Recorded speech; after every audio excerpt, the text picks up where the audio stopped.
Boa noite, você que está nos acompanhando aqui na igreja de Interlagos. Nós vamos dar continuidade àqueles estudos que nós começamos a fazer a respeito do Senhor Jesus Cristo, certo?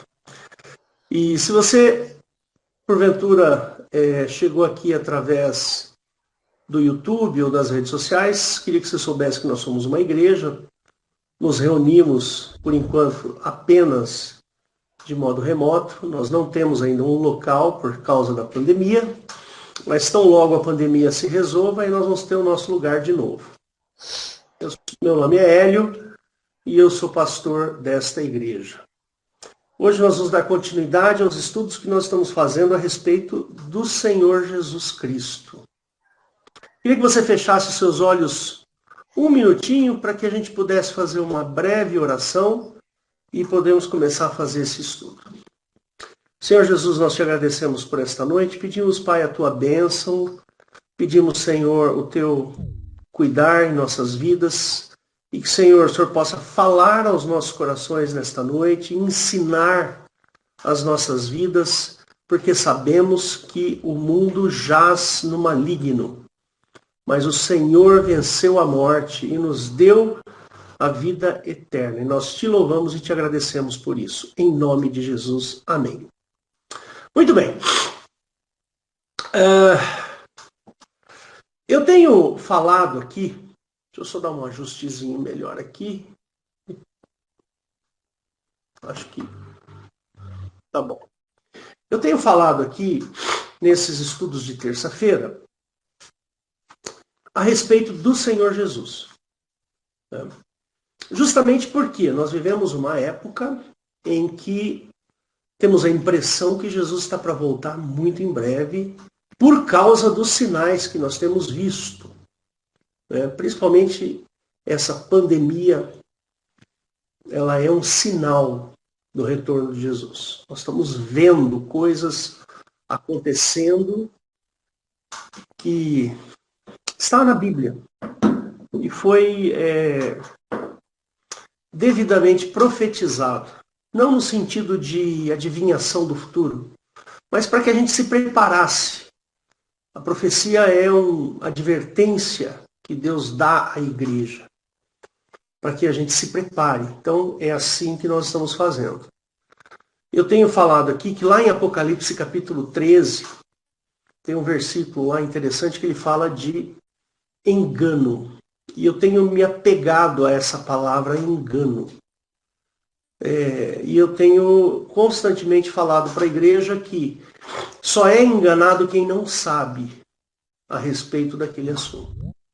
E eu já tenho falado isso diversas vezes. Então, para não sermos enganados, nós precisamos conhecer o Senhor Jesus. Entender. Por isso que nós já estamos na 7ª aula a respeito do Senhor Jesus, nessa escola. Então, se você ainda não assistiu às outras, eu sugiro que você o faça. Pega um caderno de anotações e vá aprender e vá entender quem é o Senhor Jesus. Para que no dia que o anticristo surgir, você não seja enganado. Tá ok? Então faça isso. Eu tenho usado como base um livro que é Conhecendo as Doutrinas da Bíblia. Eu só estou usando ele como base. Ele é muito bom, mas tenho algumas divergências em relação à doutrina. Como eu não sou teólogo, eu estou utilizando esse livro teológico e fazendo essas aulas, tá certo? Então, o prólogo do primeiro estudo que eu fiz dizia o seguinte: quem é Jesus Cristo? Quem é esse personagem na história? Ele é um fato, ele é um personagem que realmente existiu. Por quê? Porque lá, desde o século I, o século II depois de Cristo, muitos historiadores fizeram relatos, um deles eu cito aqui é o Flávio Josefo. Flávio Josefo, ele é exatamente dessa época. Ele Ele surgiu logo depois do início da igreja, lá pelo ano 38, 40, 50 depois de Cristo. Ou seja, era contemporâneo de Paulo, né? E a pergunta é essa: quem é Jesus? Então, muita gente tem feito essa pergunta ao longo desses 2000 anos, né? O próprio Jesus fez essa pergunta para os discípulos: quem vocês acham que é o Filho do Homem? Está lá em Mateus 16:16. Muitos tentam responder essa pergunta, né?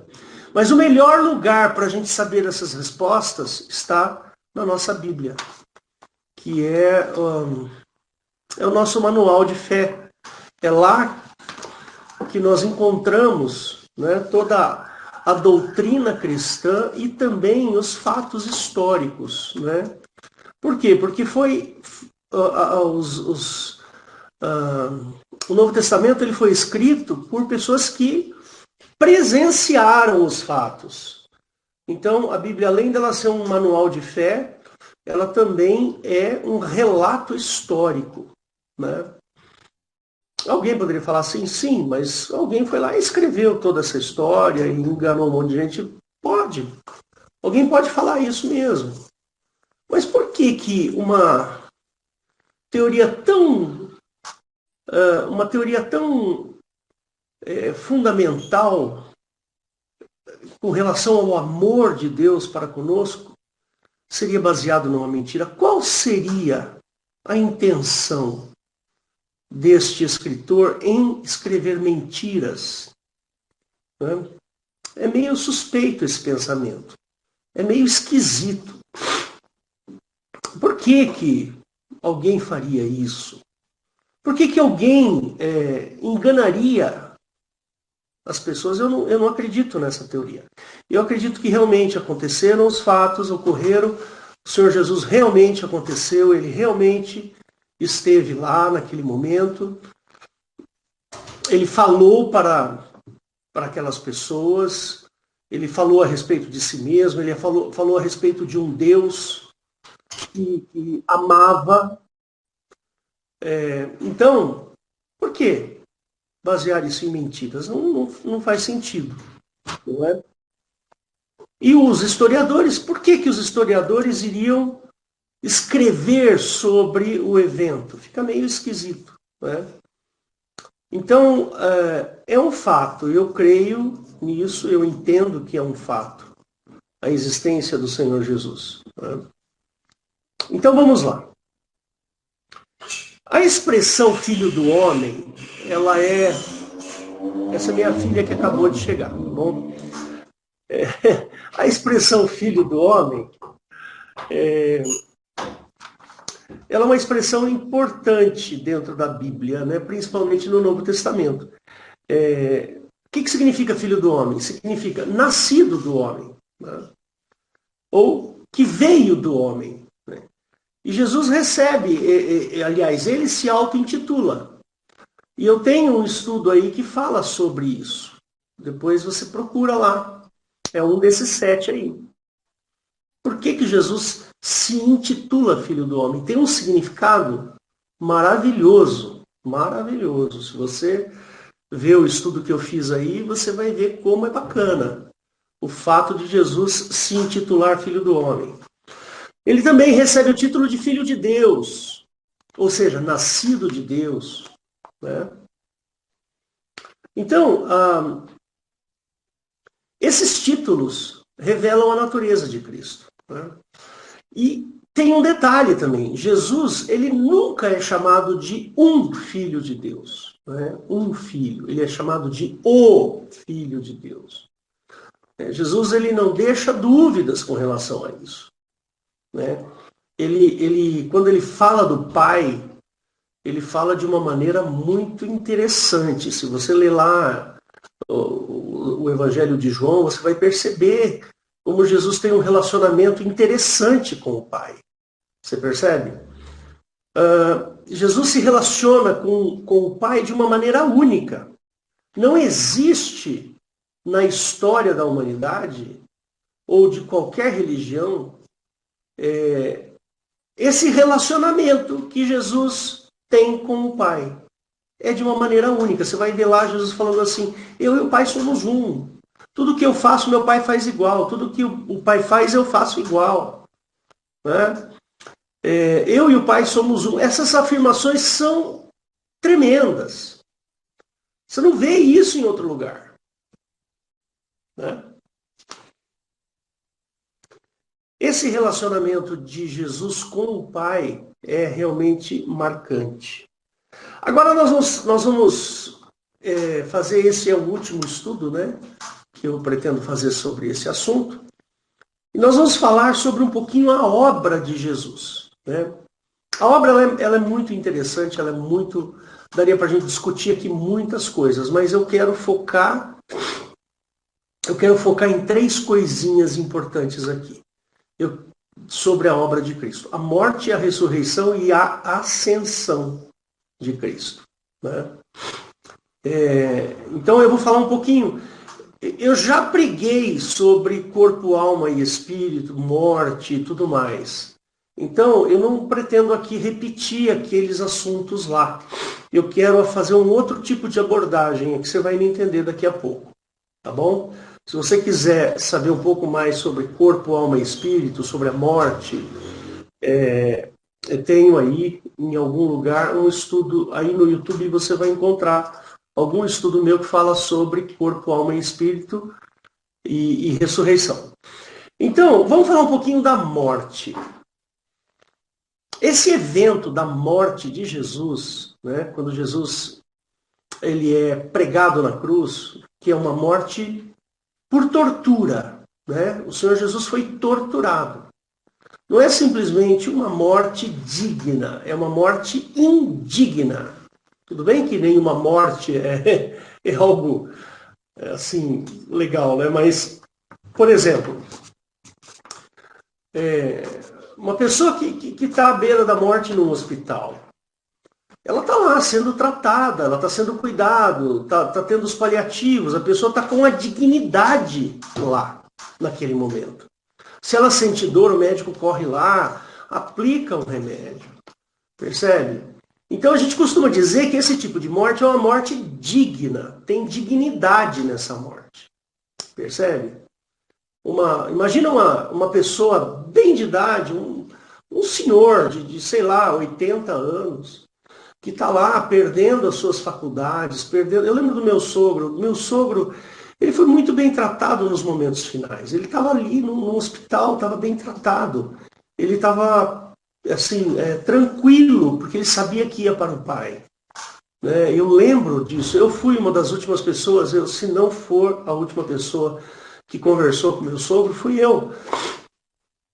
E eu fiz uma oração com ele, e ele, acho que ele entendeu naquele momento. E ele estava super bem tratado. Sabe, um senhor que estava já com problemas gravíssimos na sua saúde, já tinha alguma idade, né, uma certa idade, então houve dignidade naquela morte.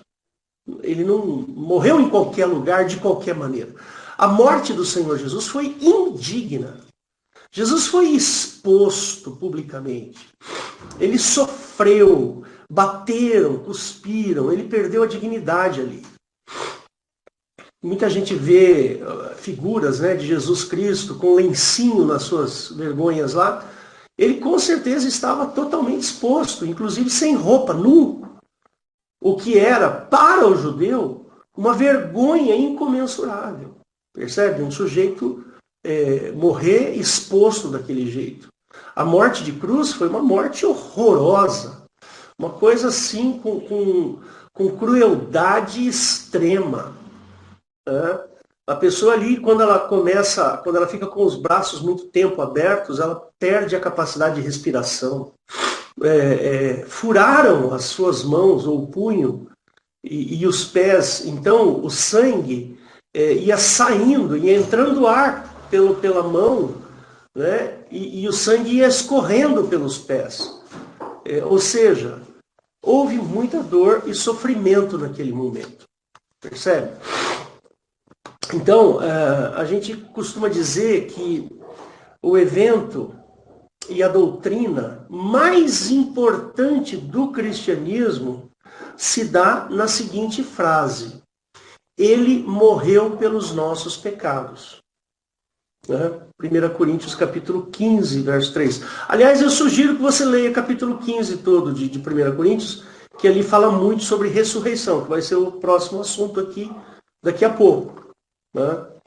A palavra morte, né, ou melhor, o evento da morte, né, a morte, ela é o evento. E morrer pelos pecados é a doutrina. Então a gente costuma dizer que Jesus cumpriu uma morte expiatória. Não é expiar é expiar com X. Essa palavra expiar com X, ela significa pagamento. Percebe? Então, por isso que a gente costuma dizer do bode expiatório. É aquele bode que morre para fazer-se o pagamento de alguma coisa. Tem essa conotação a palavra expiar, mas o expiar com X, tá bom? Então, a morte de Cristo, ela é expiatória. E esta morte expiatória é que reside praticamente toda a doutrina do cristianismo. O cristianismo, ele persiste, ele perdura por causa disto. A existência do cristianismo, ela só acontece porque Jesus morreu expiando os pecados, ou seja, pagando os pecados da humanidade. Percebe? Essa é a razão. É por isso que eu falei no culto do domingo. Eu falei, vocês têm que participar desses estudos. Porque aqui a gente vai ver conceitos importantíssimos a respeito do Senhor Jesus. Percebe? Muito bem.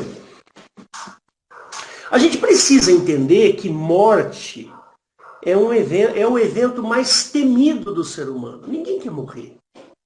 Né? Ninguém.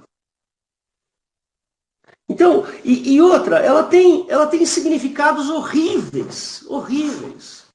A morte, ela é horrível. A pessoa, ou ela morre porque está doente, está doendo, ou ela morre por causa de um acidente, ou ela morre por velhice. Percebe? Todo mundo sabe que a velhice é uma coisa dolorida, dói. Percebe? Você vai chegando numa certa idade, o corpo começa a não responder mais.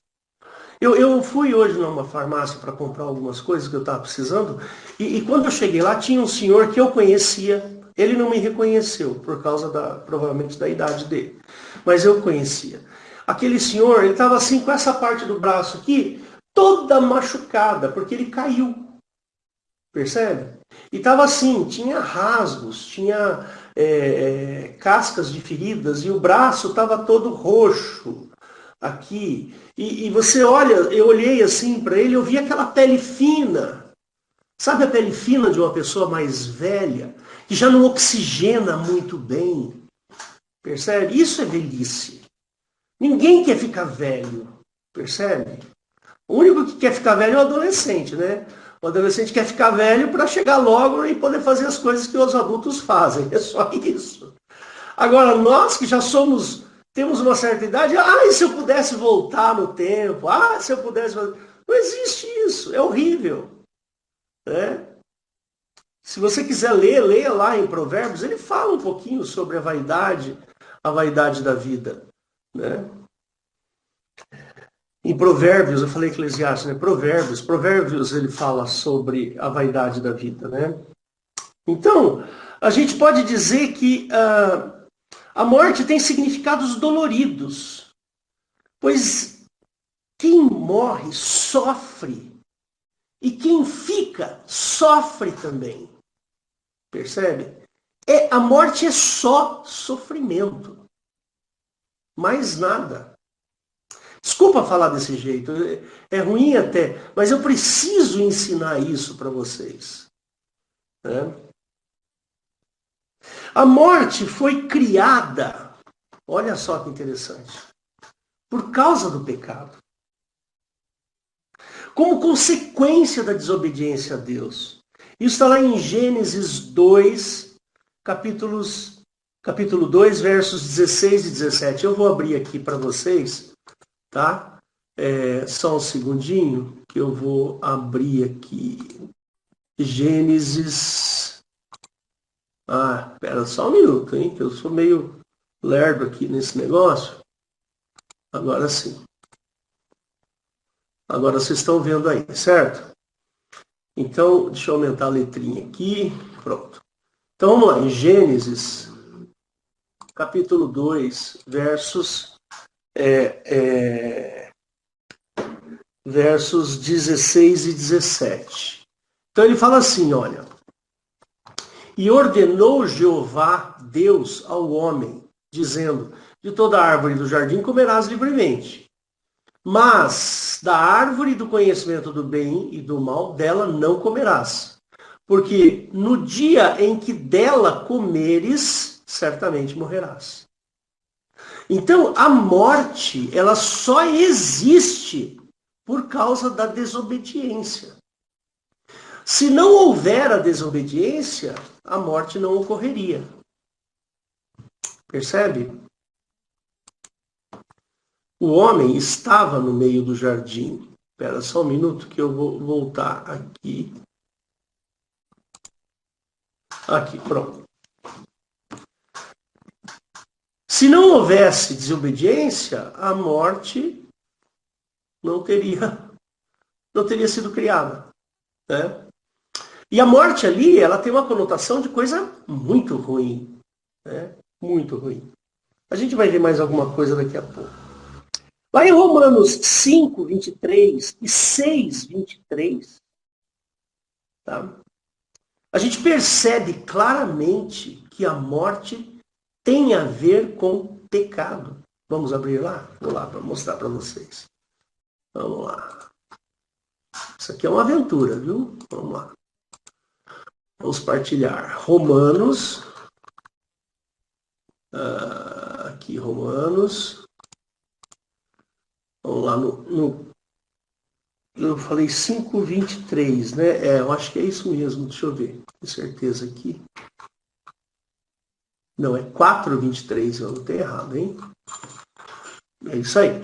4:23, ele fala assim. 26. Então, espera um pouquinho só que eu fiz alguma confusão aqui.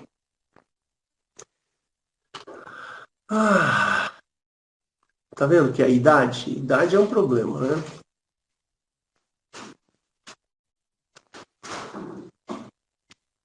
Não, vamos lá no 6. No 6. O outro versículo eu perdi. O 6. Ele fala assim, porque o salário do pecado é a morte. Ó. A morte só existe por causa do pecado. A recompensa do pecado, o salário do pecado é a morte. Percebe? Deixa eu ver se eu acho outro versículo aqui que eu queria mostrar muito para você. Deixa eu pegar minha Bíblia de papel. Em papel eu me sinto melhor, né? Só um segundinho. Romanos, eu já vos falo. Achei. 3:23. Falei que tinha errado. 3:23. Vamos lá no 3:23. Ele diz assim, tá? Porque todos pecaram e destituídos estão da glória de Deus. Todos pecaram. E aí a recompensa é ficar sem Deus. E ficar sem Deus é a mesma coisa que morte. Mas muito bem, vamos continuar. Então, a desgraça, ela foi criada para nós. Ela foi criada por Jeová. Para aquele que não cumpre a lei. Deu para entender? A morte, ela foi criada. Ela não era para existir. Tá certo? E eu vou mostrar isso para vocês. Em Levítico 26, 14 a 16, ó. Vamos ver como é que é a questão da morte. Levítico 26, 14 a 16. Então ele fala assim: e se rejeitardes os meus estatutos, e a vossa alma se enfadar dos meus juízos, não cumprindo todos os meus mandamentos, para invalidar a minha aliança, então eu também vos farei isto. Ó a desgraça aqui, ó. Ó a desgraça sendo criada. Porei sobre vós terror, a tísica, a febre. Tísica é tosse, aquela doença que dá, sei lá, uma doença que dá no pulmão. A febre ardente, que consumam os olhos e atormentem a alma. E semeareis em vão a vossa semente, pois os vossos inimigos a comerão. Olha a desgraça sendo criada aqui. E porei a minha face contra vós, e sereis feridos diante de vossos inimigos, e os que vos odeiam de vós se assenhorearão, e fugireis sem ninguém vos perseguir. Então tá aí. Essa é a recompensa, é a desgraça, é a morte. Agora, Jesus e o Pai, né? E aqui a gente precisa deixar bem claro que nós fazemos essa distinção mesmo. O Pai é uma pessoa, Jeová é outra, né? Não sei se você percebeu quando eu lia agora há pouco para vocês, estava escrito Senhor e eu li Jeová. Por quê? Porque a palavra Senhor, quando ela está escrita, quer ver? Vamos voltar lá em Gênesis, só para deixar claro para vocês aqui, ó. Quando a palavra Senhor está escrita desta forma, o significado desta palavra aqui é Jeová. E disse Jeová Deus. Tá? Se você for olhar no hebraico, ó, aqui eu tenho uma Bíblia em hebraico aqui, ó, e talvez só quem vai conseguir enxergar é depois da gravação, tá? Ele vai dizer assim, ó, Senhor, a palavra Senhor tem esse número aqui é um número Strongs. Strongs é um dicionário que foi criado por um sujeito. E ele numerou todas as palavras. Então a palavra Senhor faz referência a essa daqui, que significa Yehová, ou Jeová. Tá certo? E a palavra Deus, Elohim, que são deuses. A palavra Elohim é o plural de Eloi, ou Eloi, né? Tá certo? Elohim, essa terminação IM no hebraico é plural. Então, olha lá, disse mais Jeová deuses. É muito estranho isso, né? E aí a gente faz essa distinção, sim, nós fazemos essa distinção. O Pai, lá no Novo Testamento, tem outra característica. Tá? Tem outra característica aqui. E Jesus e o Pai, eles planejaram, né, uma outra sorte para o homem. Eles planejaram outra coisa para o ser humano. Tá? Não foi a morte. Jesus planejou a vida para o homem. Tá? A morte, ela existe para aqueles que pecaram. Né? E essa é a grande beleza do cristianismo. Tanto é que nos é prometida uma ressurreição. Tanto é que o apóstolo Paulo, nas suas cartas, ele trata a morte como sono. Por quê? Porque o inferno, eu já falei isso aqui na igreja diversas vezes, né? É importante a gente entender que para você entrar no inferno, para você morrer, para você ir para a morte, porque a palavra morte e inferno, elas são quase a mesma coisa. Para você entrar no inferno, você precisa de um passaporte. Nesse passaporte tem que estar escrito assim, Hélio é um pecador, cometeu os seguintes pecados. Aí ele pode entrar no inferno.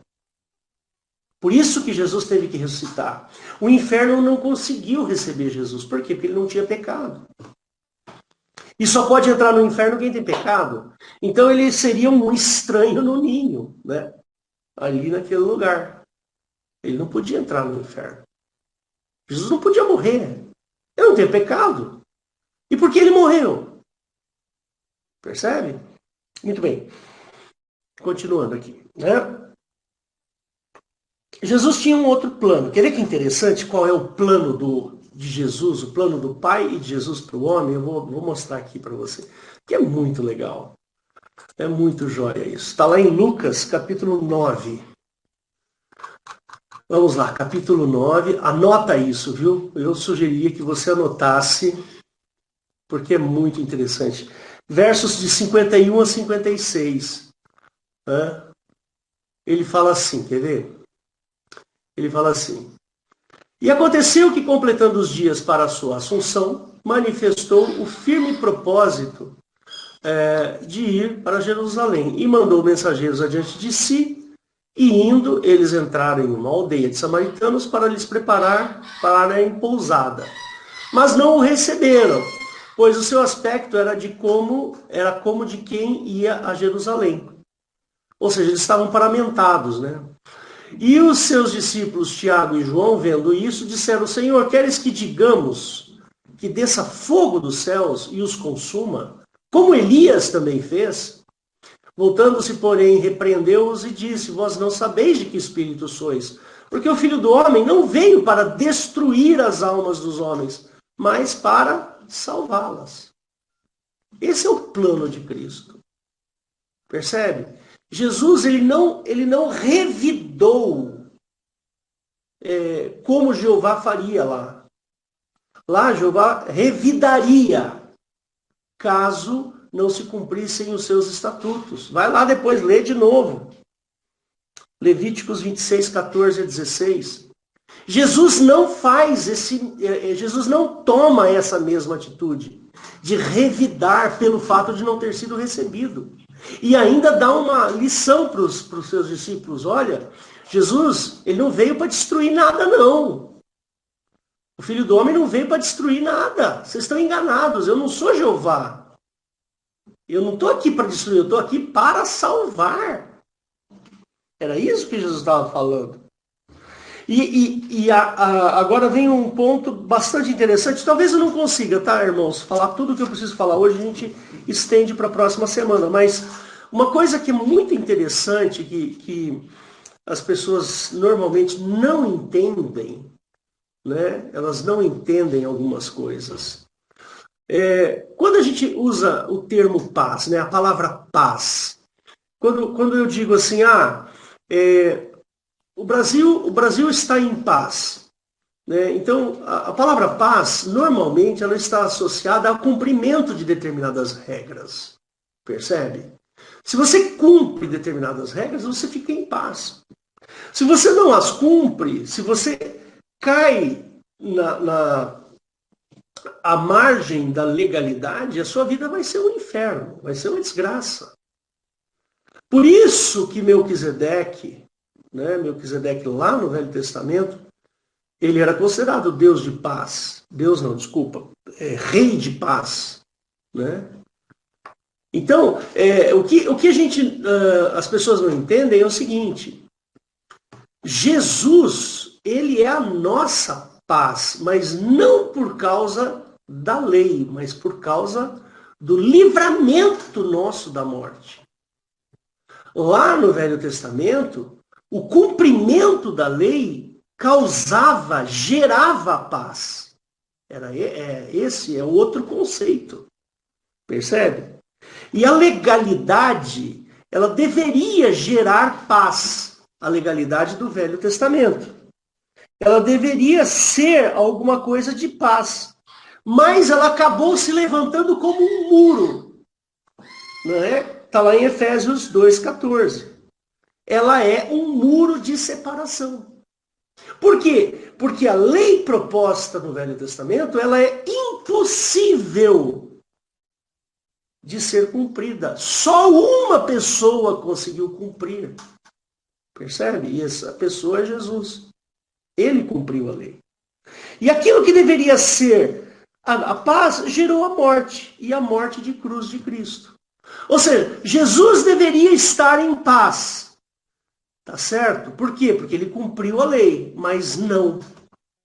Aquela lei inútil, fraca, com fraqueza, ela produziu a morte de Cristo. Não é? E todos vocês sabem que o homem não tem essa capacidade, né, de fazer com que o Pai se una ao homem. Eu não consigo me unir ao Pai. Por quê? Porque o pecado faz o favor de me distanciar, né? Ele faz ele opera esse distanciamento, né? Só um teve capacidade de destruir, derrubar o muro que separava. Né? Dá uma olhadinha lá em Efésios 2,14 que você vai ver. Jesus, ó, vou mostrar aqui para você. Efésios 2,14. Ó, presta atenção. Ele fala assim, ó, porque ele é a nossa paz, né? O qual de ambos os povos fez um derrubando o quê? A parede de separação que estava no meio. Na sua carne desfez a inimizade. Isto é, qual é a inimizade? É a lei, ó. A lei dos mandamentos, que consistia em ordenanças para criar em si mesmo dos dois um novo homem fazendo a paz. Então, a lei deveria fazer a paz, mas ela não fez. Percebe? Ela fez o quê? Ela fez uma parede de separação. A lei promoveu a separação do homem a Deus e não a junção do homem a Deus. Aí vem o segundo fato mais importante, que é a ressurreição. A ressurreição de Cristo, deixa eu fechar aqui para você me ver. A ressurreição de Cristo é um evento importantíssimo. Ah, mas como é que você prova que Jesus realmente ressuscitou? Pelos relatos, é a única maneira que a gente tem de provar cientificamente ou fisicamente. Ou então você crê pela fé. Né? A gente sabe que a morte é um fato terrível, pois é através da morte que você chega no inferno. Né? Sem dizer que a gente enfrenta ali, né? Para você passar pela morte, você vai passar pela doença, ou pelo acidente, ou pela velhice, não importa. Então, são todos os eventos de origem maligna. A morte ela é do diabo. Ninguém deveria morrer. Não é? Ela é do diabo. A gente deve considerar que não passar pela morte é algo impossível. Não é? Não é impossível? Alguém consegue? Existe aí o elixir da juventude? Né? Não existe o elixir da juventude. Eu sempre digo que o maior inimigo do homem é o tempo. Né? O tempo é que nos aproxima da morte. É o tempo que nos faz chegar até a morte. Eu só envelheço porque o tempo passa. Eu só adoeço porque eu envelheço. E o tempo passa e eu fico velho, eu fico doente, e assim vai. Uma vez que a morte é um lugar para o pecador, então Jesus não podia permanecer na morte. Por isso que ele ressuscitou. Ele não tinha pecado. É isso que você precisa entender bem. Né? Jesus não tinha pecado. Quem atesta isso? A própria Bíblia. Os próprios apóstolos atestavam isso. E outra, se Jesus tivesse pecado, ele não conseguiria fazer o que ele fez. Percebe? A morte de cruz para a salvação do homem exigia que este Salvador, este sujeito, não tivesse pecado, justamente para invalidar a lei. Não sei se você lembra, quando Jesus está para morrer, ele trava dois diálogos lá na cruz. Né? Um, ele fala para Jeová e fala assim, Deus meu, por que me desamparaste? Ou seja, Jeová, eu cumpri toda a lei e você me largou aqui para morrer. Né? Aí depois Jesus se vira e fala, Pai, a ti entrego o meu espírito. Ele trava dois diálogos lá. As pessoas não percebem isso. Jesus, naquele momento, ele estava falando, Jeová, a sua lei é inútil. Aqui eu sou a prova de que a sua lei é inútil. Percebe? Eu sou a prova de que a sua lei é fraca. Eu sou a prova de que o que você faz é só maldade. Mas eu e o Pai, eu e o Pai, nós queremos salvar o homem. Então, Jeová, a partir de hoje, por causa deste evento, daqui da minha morte, a tua lei perde todo o efeito. Por isso que Jesus fala lá no começo de João, ele fala assim, olha, todos quanto receberam, deu-lhes o poder de serem feitos filhos de Deus. Tá certo? Aqueles que creem no seu nome. Aí depois, mais para frente, ele fala assim que ele ia nos dar a herança. Ele ia nos dar uma herança. Muito bem. A luta de Cristo era justamente tornar a morte ineficaz. Pois o passaporte para ela é o pecado. Você só pode entrar na morte se você tiver pecado. E Cristo nos dá o poder de contornar a morte. Esse é o detalhe interessante. Quando você crê em Cristo, quando você se batiza, aceita o sacrifício de Cristo, você contorna a morte. Tanto é que os escritores lá do Novo Testamento, eles consideram a morte um sono. Né? E Jesus nos promete ressurreição. Por isso que há essa diferença entre ressurreição e reencarnação. Reencarnação não cabe aqui. Né? Percebe? Não faz sentido reencarnação nesse contexto que eu estou explicando para vocês. Né? Então nós precisamos ter esse entendimento. Né? A morte só existe para quem peca. Para quem não peca, não existe morte. No nosso caso, que somos pecadores, porém, nós aceitamos a obra de Cristo, aceitamos o sacrifício de Cristo, ele, Cristo, nos dá o poder de contornar a morte, enganar a morte. E aí, quando nós ressuscitarmos com Cristo, nós vamos para a vida com Deus, para a vida eterna. Percebe? Ao passo que aqueles que não aceitaram a Cristo, infelizmente, não vão para o Pai. Quanto à morte de Cristo, diz que foi um fato histórico, e foi testemunhado e relatado até mesmo por Flávio Joséfo no ano 38 depois de Cristo. E a ressurreição é um fato que foi mais testemunhado. Perdão, a ressurreição é outro fato que foi testemunhado. Se você ler ali no finalzinho dos evangelhos, você vai ver que Jesus, principalmente João, leia lá os últimos capítulos de João, você vai perceber que Jesus aparece. Né? Aparece para os discípulos, aparece para aqueles dois que estavam indo no caminho de Emaús, e assim vai. Né? Então, a ressurreição, ela foi testemunhada. Jesus foi visto, ele andou entre os apóstolos por algum tempo. E este é o maior de todos os milagres. Não tem milagre maior do que esse. Não é? Que poder, que evento físico, químico poderia acontecer no corpo de um sujeito para que ele escapasse da deterioração natural?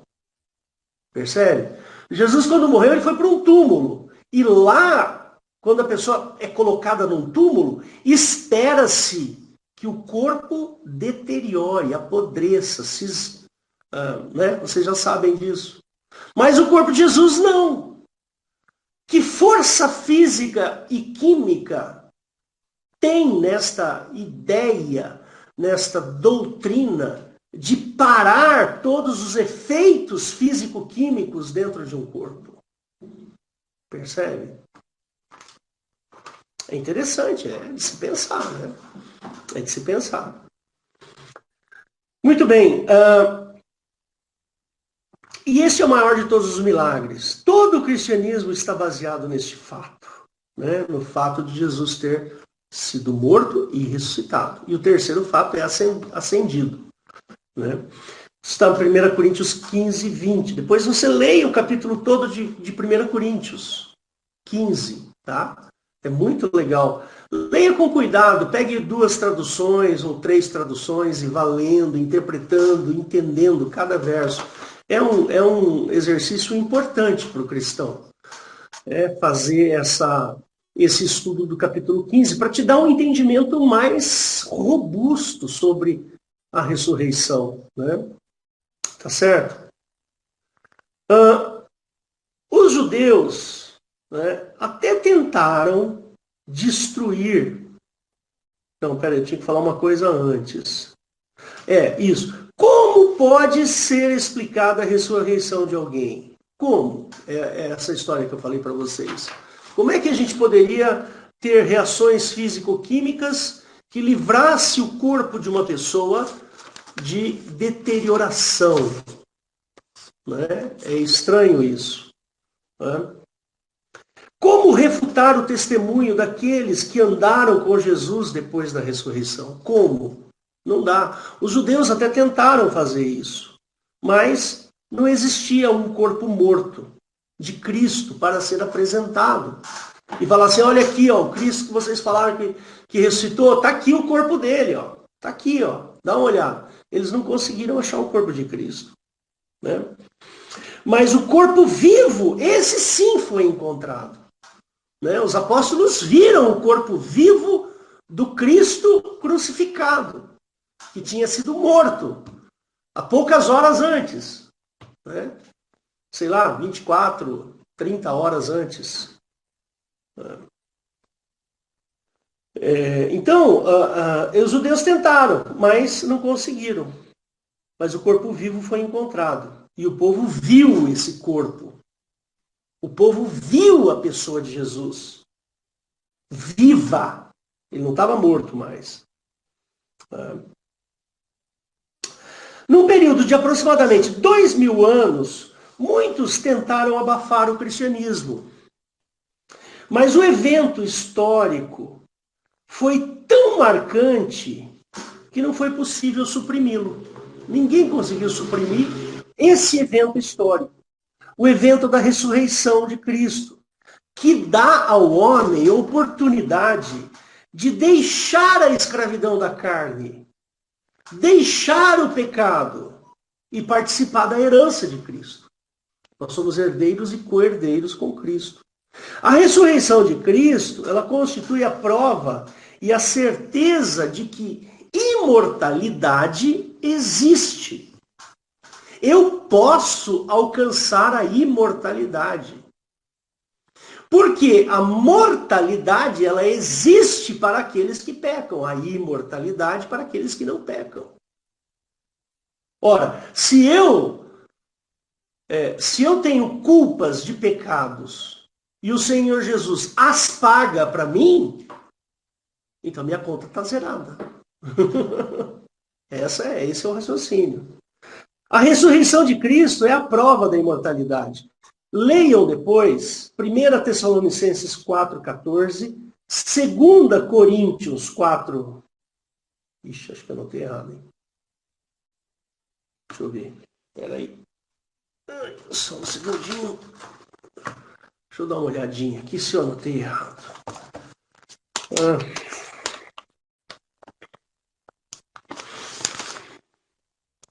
Só mais um segundo.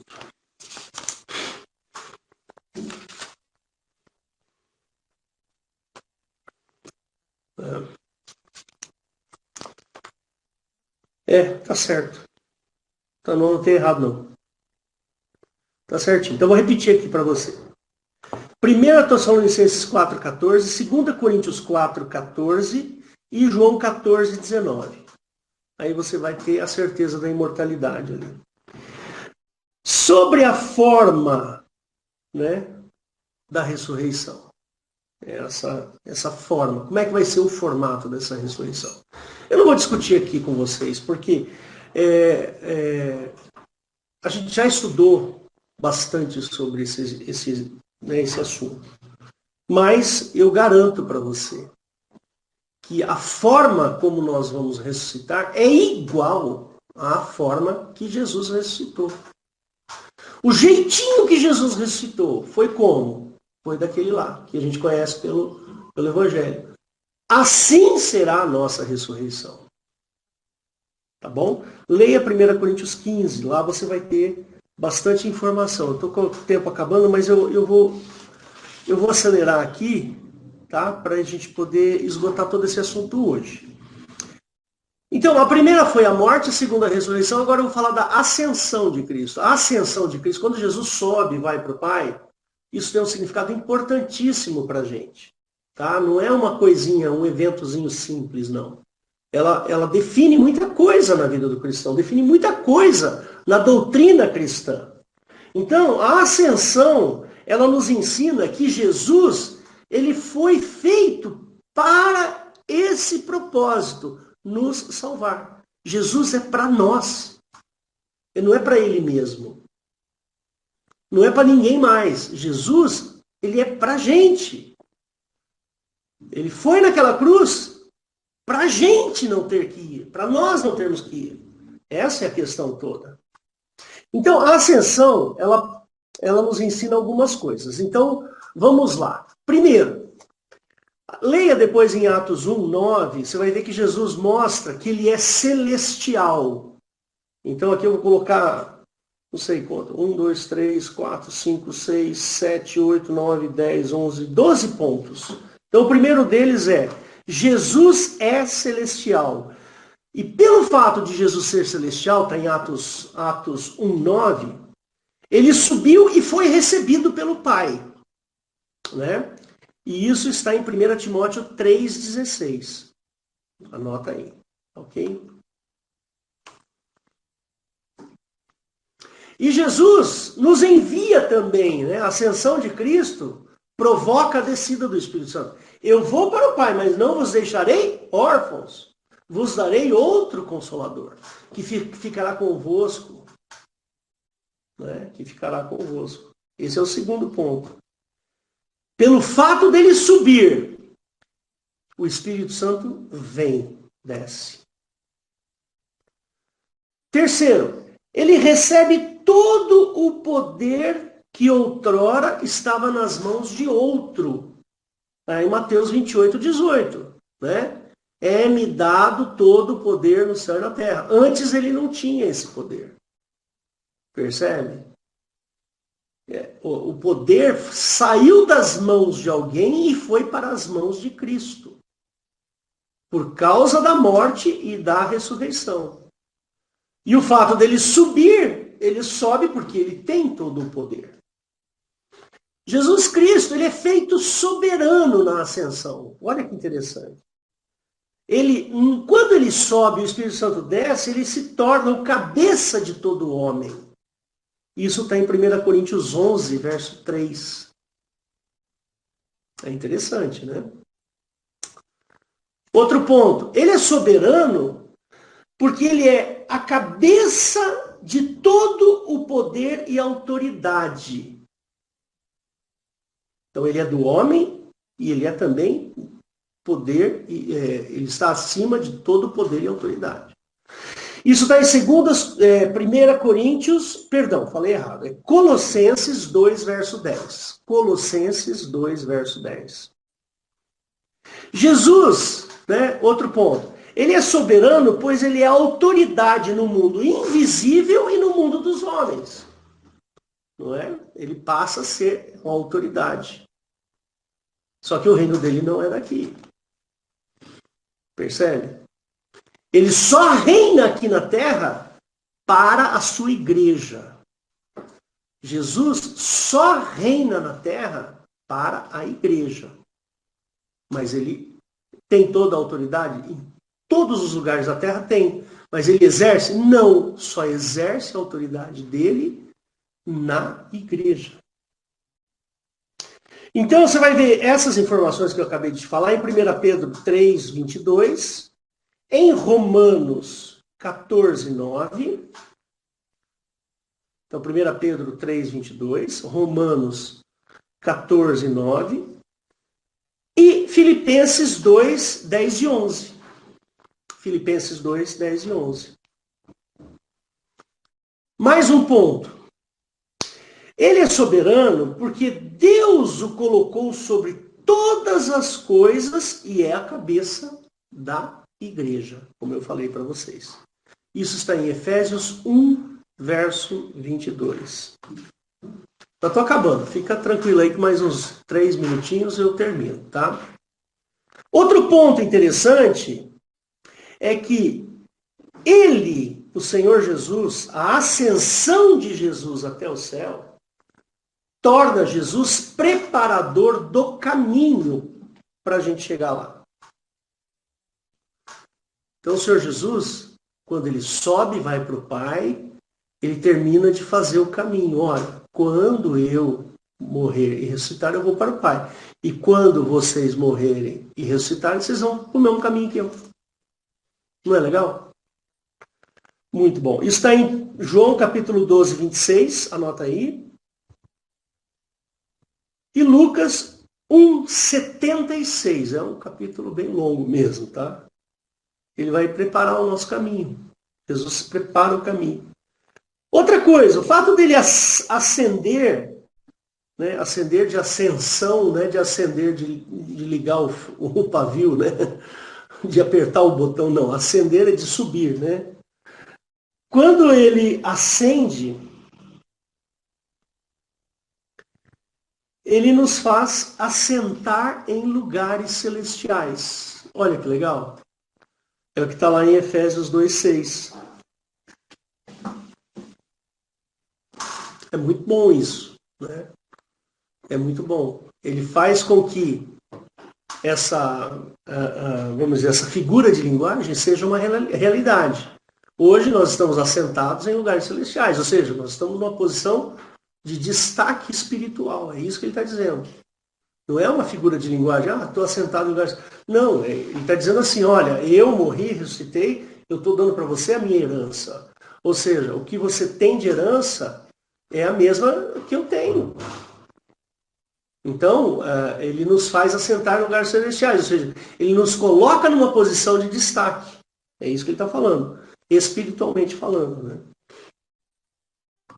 Isso está em Efésios 2,6, né? Ele é o precursor, ele se torna precursor. Isso está em Hebreus 6, 19 e 20. Tá certo? Anota aí, Hebreus 6, 19 e 20. Quando ele ascende, quando ele vai para o Pai, ele começa a conversar com o Pai, né? Cara a cara. Então, nesse momento, quando ele ascende, ele se torna o nosso intercessor. Percebe? Ele intercede por nós, junto com o Pai. Ou a mesma coisa, ele seria um mediador entre o Pai e o homem. Isso está em 1 Timóteo 2,5. Tá bom? E Romanos 8,34. Anota aí. E por último, irmãos, né, dessa ascensão, pelo fato dele interceder, ele vai lá e nos defende também. Percebe? Então ele se torna o nosso advogado. Jesus passa a ser o nosso advogado. Isso está em 1 João, capítulo 2, verso 1. Tá ok?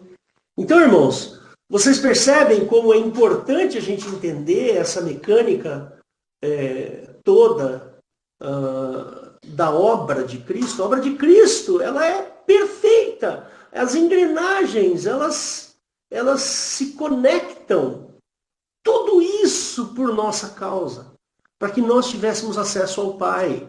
Para que nós ficássemos longe da morte, do inferno. Percebe? Para que o tempo parasse de destruir a nossa vida. Tudo isso foi o que o Senhor Jesus fez por nós.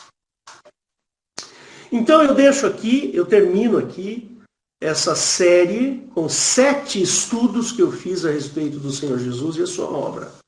Se eu fosse você, eu estudaria um pouco mais. Gasta um tempo, vai ouvir, anota, escreve. Isso é importante, irmãos. Para você não ser pego de surpresa depois. Lá na frente, a hora que o diabo aparecer lá com carinha de Jesus Cristo, cuidado. Você pode ser enganado. Percebe? Vai chegar um momento que o diabo vai aparecer. E ele vai aparecer com cara, jeito e cheiro de Jesus. Mas não vai ser Jesus. E se você não conhece a Cristo, como é que você vai distinguir do que é certo e do que não é? De quem é Jesus e quem não é Jesus. Percebe? Então, meus irmãozinhos, eu sugiro, eu tenho todos esses estudos aqui, ó, em arquivo Word, se você quiser eu posso mandar para você, todos eles, com as ressalvas dos erros de português. Eu não sou muito bom em português, mas eu posso mandar para vocês todos os 7 estudos, tá? Então é isso, eu termino aqui então com essa preleção. Espero que vocês tenham gostado. Na próxima semana nós vamos continuar falando sobre o cristianismo, mas agora nós vamos passar para alguns outros assuntos, tá? Então eu encerro aqui. Eu não sei quem que está, Eliette, você está na linha aí? Se você puder assumir aí temporariamente, enquanto eu termino a gravação. Se puder fazer uma oração também, eu agradeço. Tá bom.